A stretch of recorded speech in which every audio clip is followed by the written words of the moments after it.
business owners can actually boost our margins. A lot of business owners I talk to get really excited when they start making more money, especially profit. There is a difference between revenue and profit. I just want to go over that in just one moment, and I'm going to give 22 strategies today on how you can boost your margins. A lot of what I'm taking out is out of the Instant Cash Flow written by Brad Sugars. Margins are a lot different than revenue. Margins are what you earn after all costs have been deducted. Therefore, any increase you make to the margins is clean profit. And that's a good thing. In fact, profit is my favorite 6-letter word, yet despite the black and white advantage of increased margins, far too little time is spent analyzing ways of improving them. The really exciting part is the tiniest of improvements can equate to massive differences in your bank account. By increasing margins by a mere 5%, some businesses will experience profit increases equivalent to 50% in sales and sometimes even more. I'm going to get a couple examples here, but I want to give some profit margin strategies that I actually took out of the book and strategies that I've tried with my own clients here. First one that people don't like to talk about, increase your prices. It's a known fact that if you increase your prices, you can sell about 22% less. Let's just say if it's an example of 10%. If you increase your prices by 10%, in most cases you can lose 22% of the business and still be just as well off. That's our number one strategy. So many people don't like to do it. I've tested and measured it with a lot of my clients. Increasing prices, even in a poor economy, didn't lose people in business. The way you overcome prices is through more education. Number 2, piece rate. Control your labor. All those costs that are going out in labor, we all know labor is the number one expense in all businesses. If you learn to control it, you'll be profitable almost every time. Don't just assume that your employees are great employees and then paying them hourly rate. They're going to do what you say you do in a short period of time. That just doesn't happen anymore. You've got to control your labor. Number 3, sell more big core items. It's kind of obvious, is the things that sell more of them. That's where your advertising should go. Number 4, don't discount. That goes along with number 1, increasing your prices. When you discount, you have to sell, in most cases, 22% more if you give a 10% discount.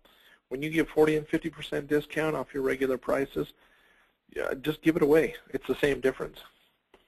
Number 5, sell only quality. Quality just goes without saying. If you sell quality, you're not going to have to give it back. You're not going to have to go back and fix things. Number 6, sell yourself. You're worth more.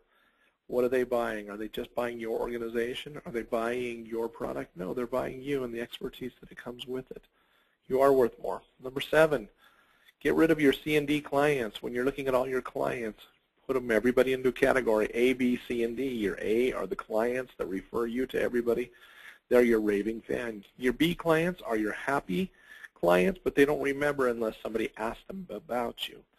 Your C clients are the ones that are going to, you don't know if you're going to make money when you show up that day. They're consistently looking for a discount. They're looking for a way maybe not to pay you. And your D clients, when they call you, just know you're going to lose money. Get rid of them. It's not worth your effort. If your time is worth $100 an hour for your A's and B clients, spend your time making your B's A-type clients. Get rid of the C's and D's. They're just a waste of your time. Number 8, commission-only sales team. That goes down to controlling your labor, controlling your margins. Everybody that's on sale should be commissioned.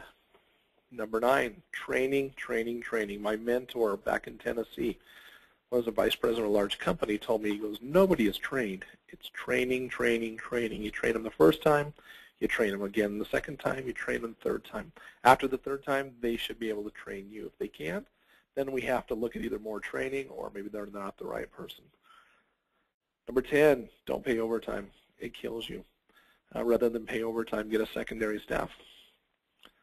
Number 11, systematize everything. Just by putting systems, then you don't have to repeat things that you've done over and over and over. That just makes you more efficient. Reduce team size, unnecessary management. When you hire management, don't call them management, call them supervisors until they can run the show. As soon as you call them management, they believe that they're worth more. Call them supervisors and make them working supervisors to start with. Promote efficiency, productivity, and time management. Teach people how to plan out their day. If they can get the work done sooner, allow them to go home. Negotiate employment agreements. Instead of saying this is your job description, give them an employee agreement, which is the job description, but it also states that these are your expectations. You can use that same employee agreement for anytime you have to do a review with them. And that they sign and they understand what the expectations are. Number 4, team incentives based on our margins. The more we make, the more you make. Very simple. Do it right the first time so you're not having to come back.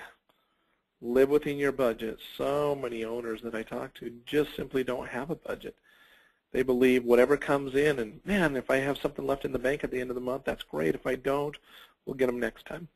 If you have a budget and you're looking at it on a daily basis, you'll spend less. I promise you that. Make staff use purchase orders rather than just going out and somebody saying, I need this, I need this, I need this. Make them fill out a purchase order.